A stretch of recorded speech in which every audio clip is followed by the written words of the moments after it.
అది ఏ పరాక్రమవంతుడైనా సరే, ఏ కొనసాగైనా సరే, ఏ కులస్తు ఏ మతస్థులైనా సరే, సో తాను ప్రాణం పెట్టి గెలిచిన వీరుడికి ఐదాపడ్డ మైదాపరమైన రాస్తున్నాడు. 4 దిశల రాజ్యములు దిశ రాజ్యము ఏ దిశ రాజ్యంలో కూడా మహమ్మద్ రాస్తున్నాడు. ఆహా, ఎక్కే గురము పట్టే పట్టణి రామరాస్తున్నాడు. వాడి కూతురున్నదే పట్టపురాని విరాముడు పెళ్లి చేసి పంపేదని జాబులు రాస్తున్నాడు. ఆహా, ఏమి బహుమతులు, ఏమి బహుమతులు.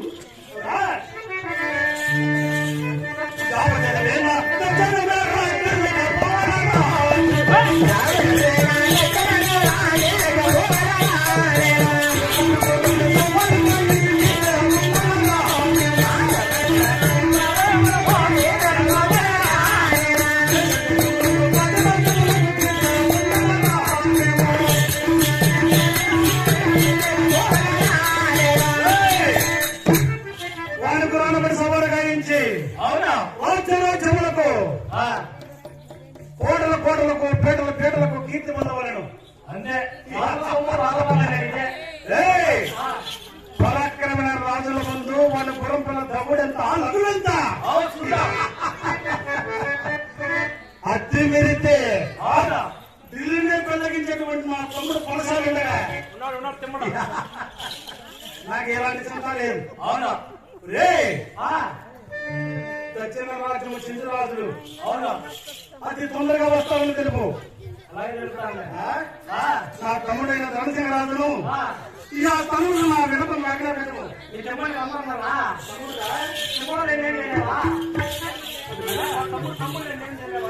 పని చేసినా ఇద్దరిని కలుసుకొని చేయాలి. అది సమర్థమైన పని కాదు. ఢిల్లీకి పోతాం, ఢిల్లీకి పోతాం. ఒకరొకరే వచ్చే సుల్తాన్ దగ్గర మాట కలిసవచ్చు. అప్పుడు ఢిల్లీని కొనుక్కోవడానికి ఇద్దరు ఉన్నారు కదా, సైన్యాన్ని సంహరించడానికి ఇద్దరు ఉన్నారు కదా. యుద్ధానికైనా సిద్ధమే, పందానికైనా సిద్ధంగా రావడానికి వెళ్తున్నాం. అలాగే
రాజా